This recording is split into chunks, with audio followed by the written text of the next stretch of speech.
We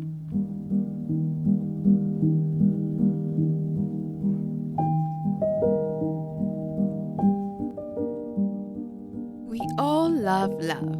We long for love. We live for love. We sing about love. We kill for love. And of course, this is the romantic kind of love.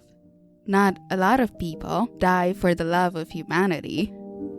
Romantic relationships tend to bring out a certain hidden side of everyone.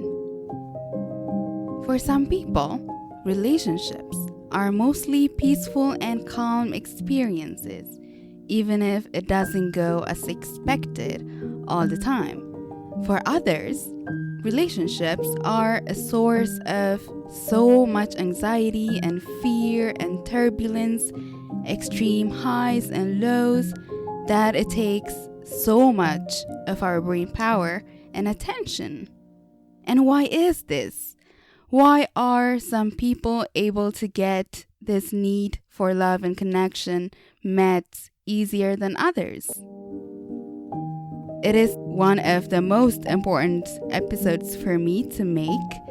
It is something that I've been learning about and wanted to talk about since the beginning of this podcast.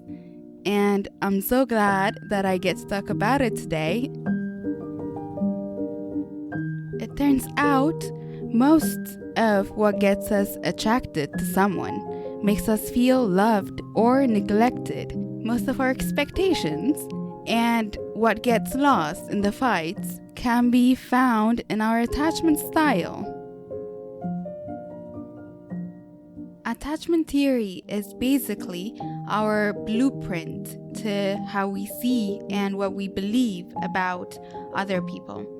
It has a lot to do with how comfortable we are with emotions in general, whether it is ours or that of other people, and how comfortable we are noticing and communicating them.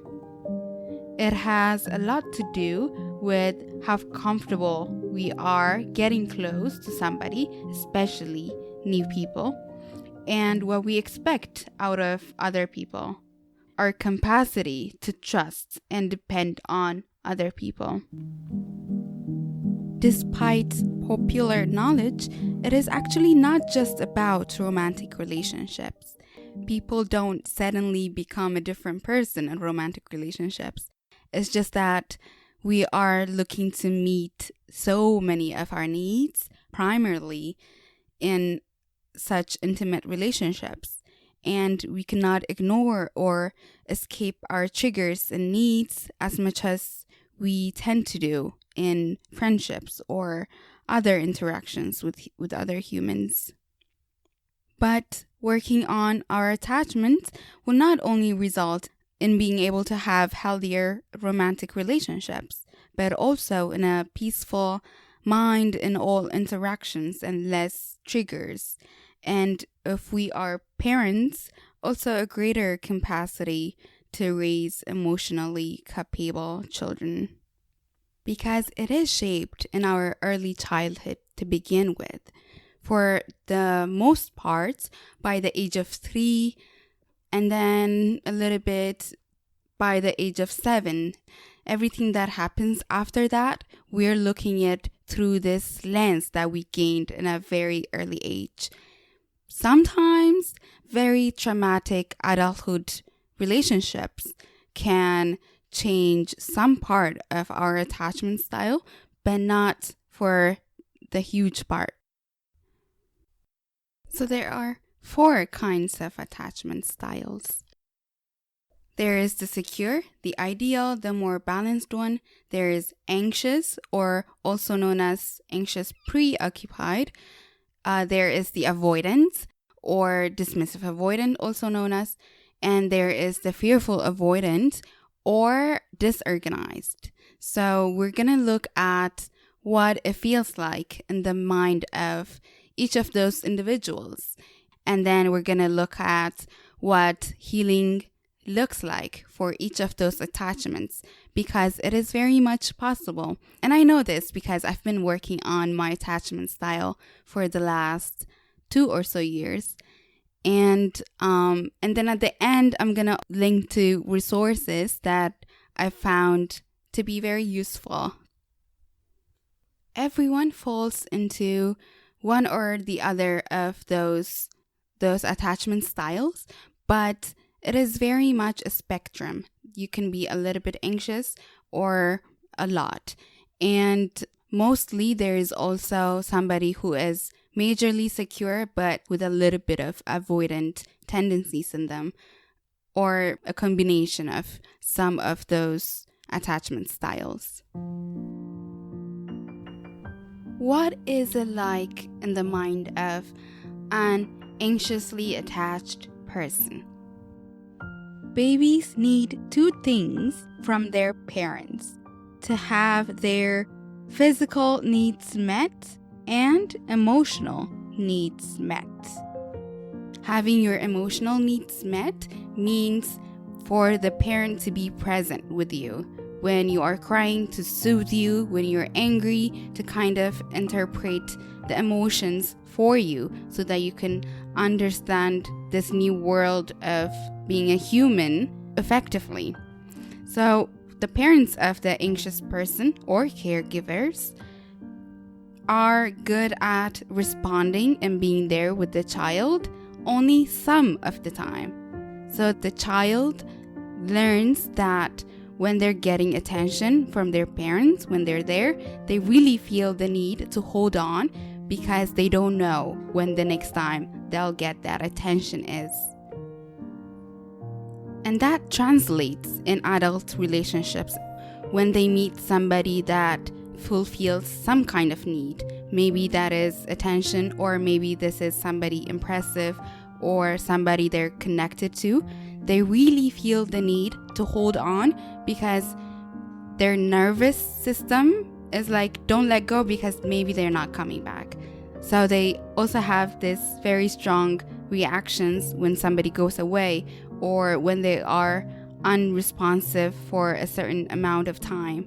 They also wonder if people like them, or if they're about to leave, if they're about to be rejected. They also learn at childhood that some kind of emotions get them attention, or some kind of behaviors. Maybe it is when they are angry or when they are being vulnerable, it gets them the attention of their parents. So they learn to exaggerate a certain emotions or act in a certain way when they are fearing that they may be being abandoned.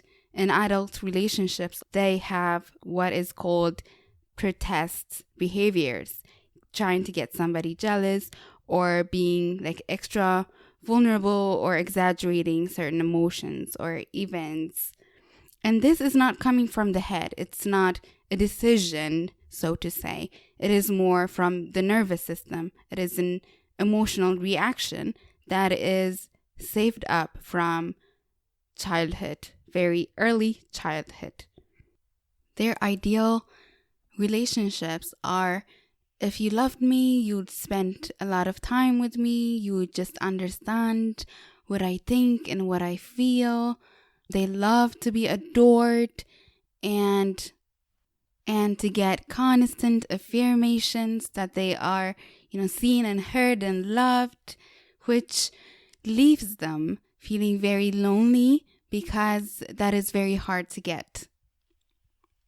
They tend to give a lot to kind of get other people to like them, to love them, but they quickly end up being frustrated. It is kind of a lonely world to be an anxiously attached person, because their view is that their self-image is that I just have this so much love to give, but other people take me for granted, or other people abandon me. They survived a lot as a child on their fantasies, on those gaps where their parents were unavailable for them. They kind of make fantasies of what it would be like when they come back again. So as adults, they also sustain a lot with their fantasies. Maybe they have a person that they had one good interaction with or fulfilled some kind of need very well, and then they paint all the other characteristics of the person with their fantasies, and sometimes for a long time they don't see red flags until something very drastic happens. Some highly anxiously attached people stay with people that abuse them and hurt them very, very badly, and still don't see it because they're living out of this fantasy that only when something very, very drastically bad happens, they see it. Sometimes anxiously attached people jump from relationship to relationship with very little time alone, but sometimes they stay single for some time. But the difference is that they're not working on themselves or focusing on themselves. They are sustaining themselves on a fantasy, or maybe they have a romantic interest in this time, or some kind of crush or limerence.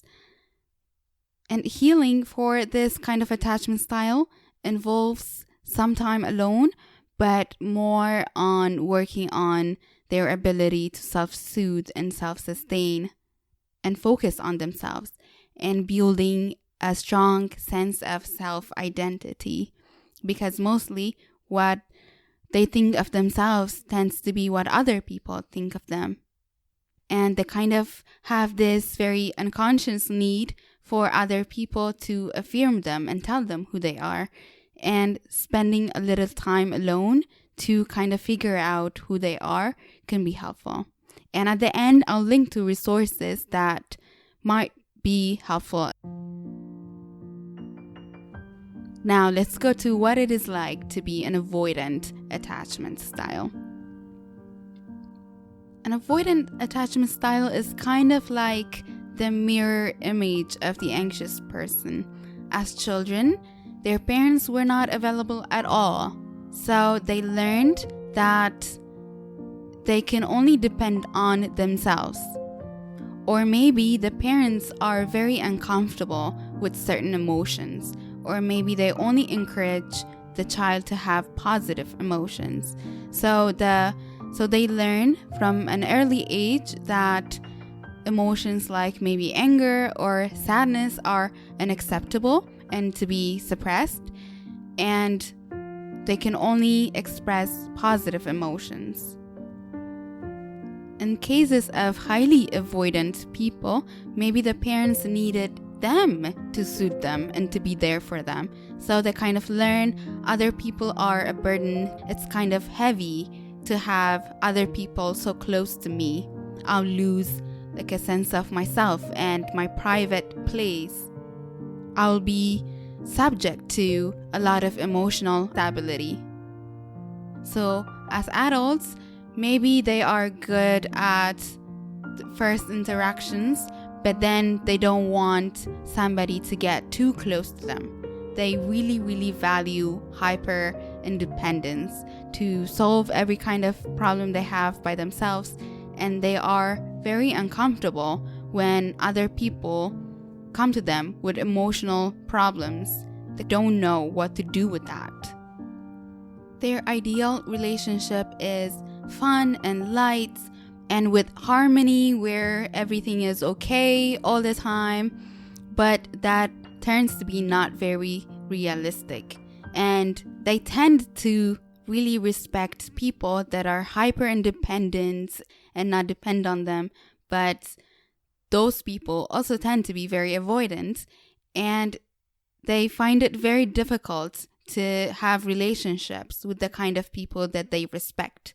They are most often in a relationship with anxious people because anxious people tend to see them as this kind of calm and collected person that they kind of do all the work of getting close to them. You also know if you are an avoidantly attached person if you take hyper responsibility for what happens, or you're never a victim when other people hurt your feelings, your tendency is to go away and deal with that yourself instead of going to the person and dealing with that together. And especially if you are a parent, this is very important, because avoidant attachment is formed in the first place because of avoidant parents who might not know what to do with emotions. To be unavailable to your children, you don't have to be physically gone. You can also be emotionally not really there, or not really feeling what they're feeling, or able to feel and make sense of it for them. It is also a lonely world to be an avoidantly attached person, because on one hand, when you stay single for a long time, you feel the need to have your emotional and physical needs met by another person, but it seems like everyone you meet wants more from you than you are willing to give, or they're always trying to get closer, want you to be more vulnerable, which you do not understand because you're not having as many excessive emotions as they are having. Sometimes avoidantly attached people don't even notice that they are avoidantly attached. They might think that they are secure, they just haven't met the right person. Sometimes you see avoidant people say they're single because they're busy with work or some other external reason, or maybe sometimes they are these hyper romantics who are waiting for the one. They have this idea of somebody who is very accepting of them for who they are and who they have a lot of fun with and are connected with, but in reality, that never seems to happen. Or sometimes they have this, what is called the phantom ex, somebody who maybe they've met or been with in the past that they think is gone now, but they were the perfect person and they're still fantasizing about them. They also tend to stay fixed on somebody else who is, for some reason, not available, and they might think this is the person for me, but they're just not available. In the media, I feel like this kind of attachment style is romanticized in a way. Healing or becoming more secure for this kind of attachment style looks like a lot of emotional noticing, live noticing, because mostly you notice your emotions a little bit later or tend to not feel them when they're happening. And you're becoming more secure if you are having live feedback from your body to your head on what emotions you are feeling. You also know that you're becoming more secure if you can point to your past experiences and say, oh, look, like there, I should have been protected, but I was not. Because avoidant people usually tend to think, oh yeah, like my parents were teaching me a lesson there. Oh, this thing happened, but it happens to everybody. It's my responsibility to deal with it. But if you're looking back and say, that was not my fault, I was a victim there, it can be now my responsibility to fix how that affected me. But taking responsibility and taking the fault are not the same thing. You also know if you're becoming more secure, if you're taking other people's emotions more seriously. Because normally you don't feel as much.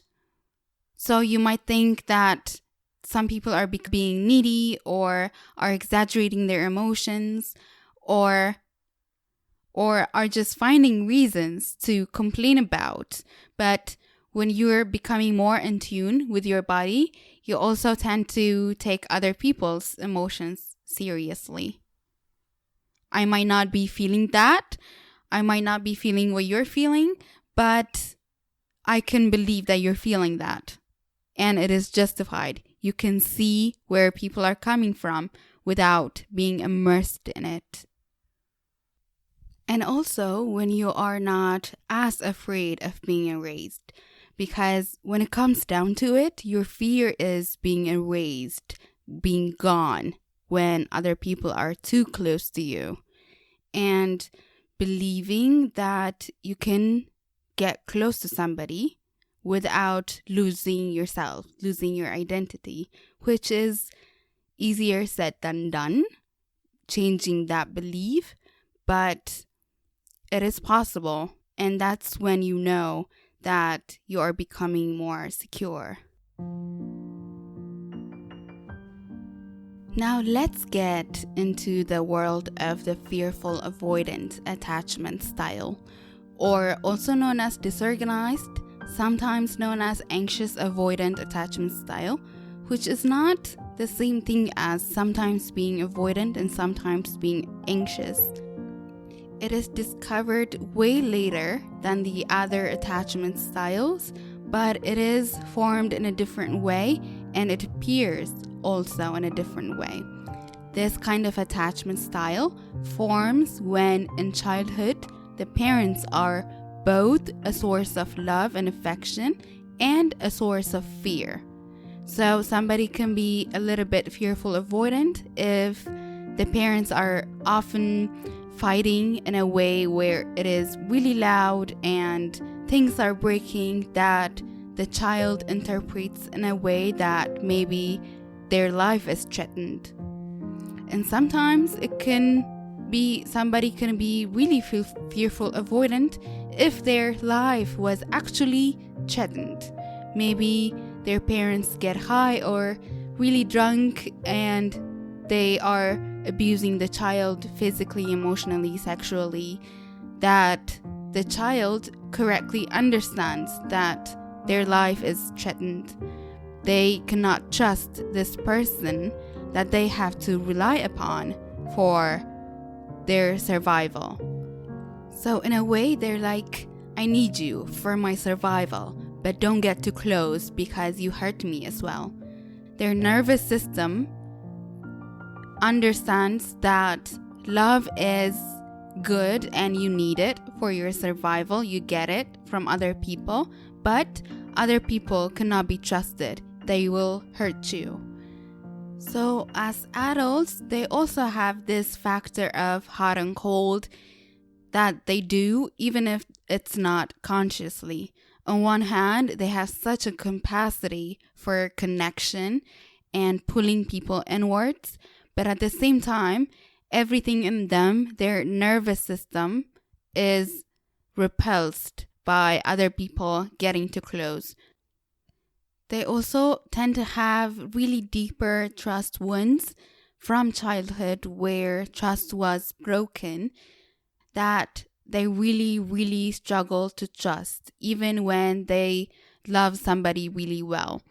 And they tend to have this hypervigilance where they're noticing everything, automatically looking for ways that they might be betrayed, that they might get hurt.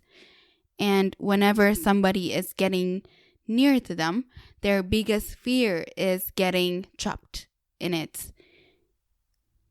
They kind of have this internal belief that love is pain, so when the people they're with hurt them, it appears in their bodies as sexual attraction.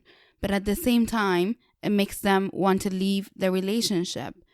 So romantic relationships tend to be this very difficult, extreme high and extreme low kind of experience for them, that they feel like a totally different person than they are when they are out of it. And that's why sometimes people with fearful avoidance style stay out of relationships for longer periods of times.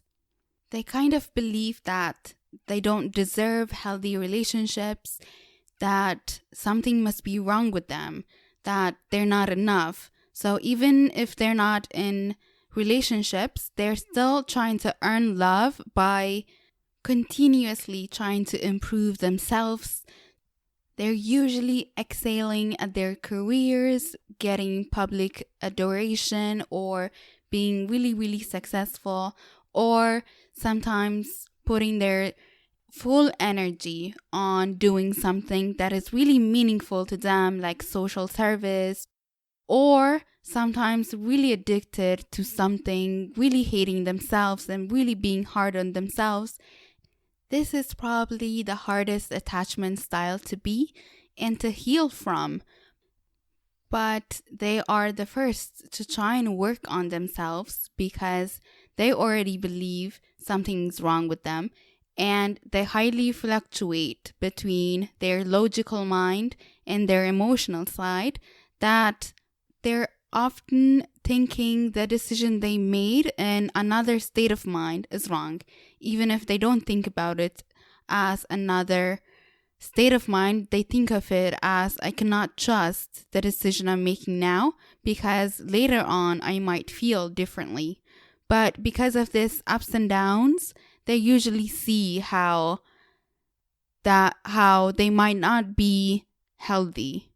Even if this kind of attachment style is only 2% of the population across cultures, they are usually a high proportion of the communities where people are working on their attachment style. I found this to be really surprising. Learning to be more secure for this attachment style looks like 1, to learn to trust, to know when it is appropriate to trust others, and to learn to trust yourself as well. And trust is really 2 things. 1 is, you can trust somebody if they do like they said they're gonna do. And 2, if they take you into consideration when making important decisions appropriate to their relationship. This applies for any kind of relationship, whether it is friendship, work, or romantic relationships at the beginning or in a marriage, and also applies to self-trust. I cannot trust myself if I always say I'm gonna wake up early tomorrow and I never do it. And I cannot trust myself if I never check in with myself if it's okay or not when I give to other people. Healing this attachment style also means learning to communicate, because they pick up so much on body language, tone of voice, and little inconsistencies, which can be a big pro, but they give it meaning and often the wrong meaning. So learning to communicate as soon as you notice something is really helpful, and maybe the easier step than the other kinds of healing. It also includes really understanding that just because I love somebody, it doesn't mean I'm going to be trapped, or I'm not going to be in a situation where even if something happens, I can never leave. This is a very ingrained belief for this kind of attachment style, and really hard to change this belief as well. I will link to more resources in the show notes or description. Now let's look at what being secure looks like. Sometimes mostly secure people think that they might be insecurely attached because they are able to look at their childhood or their behavior or thinking patterns critically. You can look back at your childhood and can tell that you've had enough love and affection, but you can also feel safe enough to point to the points where your parents might have made mistakes.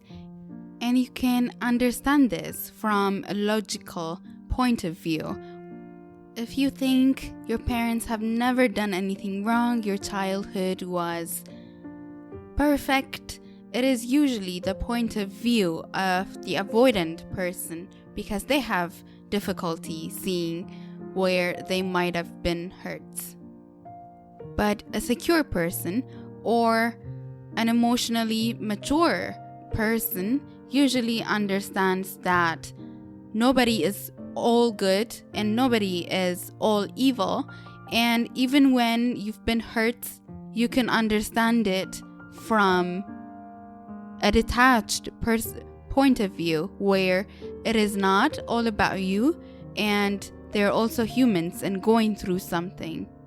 And you are becoming more secure when you are also able to hold complexities that might not happen automatically if you've just heard about attachment styles, or if you're just beginning to look at your childhood. It is okay to go through the emotions, but once they've been worked through, it looks like that. Secure partners, especially when they've been together with somebody, they also don't think they are all perfect or all bad. It is, they kind of can point to and laugh about the imperfections of their partners without that making them want to leave or making them feel trapped. They are also okay being single, and they feel the same when they are in a relationship. There is no difference in their self-identity or self-worth when they are in a relationship or in an intimate relationship versus when they are single. They might have a preference. They might want to stay single for a little while, or they might have the desire to be in a relationship, but they don't need it to kind of affirm themselves like an anxious person would, or they're not afraid of losing themselves when somebody is too close to them, like the avoidant person does. You can also know that you are majorly secure if you have no trouble asking for help and giving others help without that being a burden. You're like, yeah, I'll ask, and if they say no, that's okay. And when other people ask you for help, you can also easily tell if you have extra energy, extra time, and you can reply appropriately. Secure people also have this very direct awareness of their wishes and needs, that they feel their emotions directly and clearly, mostly even in their most natural form, without it being exaggerated and all-encompassing. Like anxious people tend to feel their feelings, or not feeling a lot, not really paying attention or suppressing them, like the avoidant person tends to do. It's like when they're going through a breakup or lose something, an opportunity, they're hurt. They feel that, they feel grief, and when somebody says something to hurt their feelings, they also feel that directly, and they notice it immediately, and they're able to deal with that appropriately. This is not to say that secure people, or once you've earned the secure attachment style, you never face any challenges in life or in your romantic life. Secure people might still struggle to find somebody that meets their standards and their values and goals in life. They might still go through a breakup. They might still get hurt in romantic relationships. They are still capable of hurting other people because they're acting from a certain kind of mindset, or sometimes in life you get hurt. But it is to say that as a secure person, you're mostly at peace, especially when it comes to interactions with other humans, and especially when it comes to romantic relationships, because secure relationships are peaceful and balanced. it is not supposed to feel anxious, or you're not supposed to be in fear of losing yourself, or it's not supposed to be turbulent experience. Another point that I feel is very important to talk about, and then that I don't often see being talked about, is how to raise secure children if you are a parent or want to be. Because most parents get into the life of parenthood with the idea that they are capable and maybe even secure if they know about attachment styles. But what happens most often is that things in life happen. Maybe we lose somebody, or we're triggered in a way that we don't even notice it. And that is when people are rejecting to the emotions of their children, or be hurtful. Most parents are well-meaning, and almost every parent tries to do their best, but it is because it is in those moments where we are not able to control our impulse to run away or act in fight or flight mode that we can get hurtful. Being a secure parent or raising secure children doesn't mean being perfect. If you've spent any time with young children or babies, you know that it is not very easy to always be patient, especially if you're a parent and if you are also dealing with other matters. You're not always going to be able to respond in the appropriate manner, and that is not required as well. Being a secure parent means being emotionally available and being humble about your shortcomings. The job of the parent is to make sense of the world for the children, and the more self-aware you are, especially in the moments when you are not able to control your emotions or acting from a place of trigger, and the more comfortable you are with the most spectrum of emotions, the better. And when you make mistakes or raise your voice at them, or when you are unable to respond, you just have to explain and apologize. And that is a better role model than somebody who's always perfect.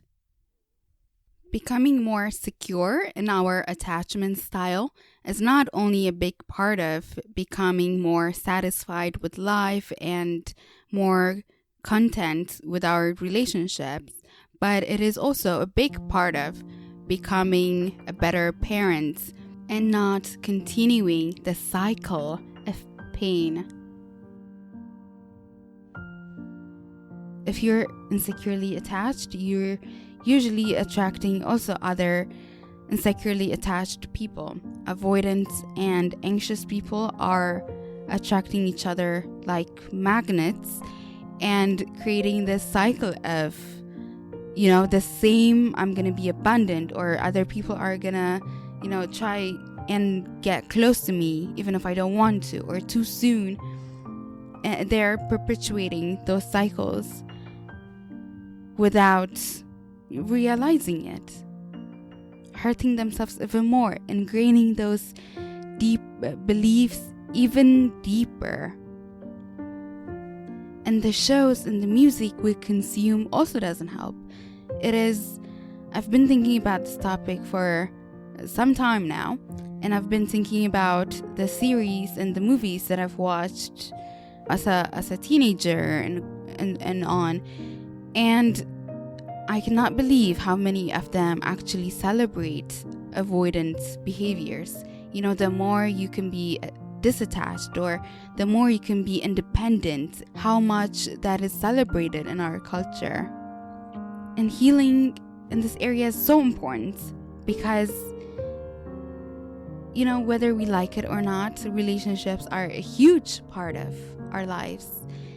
A big part of what we teach children is, being okay with discomfort and being okay with uncertainty, not always being the best or winning, being okay with conflict, and being able to describe our needs to other people, because it's not really fair for people to read our minds. And sometimes also it's okay to compromise and meet other people's needs if we have the space and the capacity for that. All those things are skills that are very important to be taught as a child, and most adults themselves do not have those skills. So working on that is, for me, life-changing, as I said so many times before, and so important. The resource that has helped me a lot to work on this was Thais Gibson's Personal Development School. It is an online course where they have many, many courses, and you work on them on your own pace. It really has helped me to identify my needs and notice my boundaries early and communicate them. And it has helped me work on different sides of my personality and my life. I cannot recommend it enough. I'm usually suspicious of people who sell courses online, but that one is probably the only one I would recommend. She also has a YouTube channel with the same name, Personal Development School. She releases videos, I think, on daily basis. Very hard worker. And it's also a good source of more information, especially to understand attachment styles better. The book Attachment, a lot of people do not like it. A lot of experts do not like it. But for me, it was a good starting point, especially when it comes to the anxious and avoidant attachment styles. For people who are hearing about this for the first time, that is a good introduction. Other than that, there is a podcast called Therapists Uncensored, a really good podcast where therapists talk about different areas. That was the first place that I heard about attachment styles. Good podcast. Recommended, 10 out of 10. If you're looking for more explanations and YouTube is your thing, then there's this channel by Heidi Puib. She explains it really well. She has a lot of videos on attachment styles. And yeah, that is also a good resource. And with that, I will see you next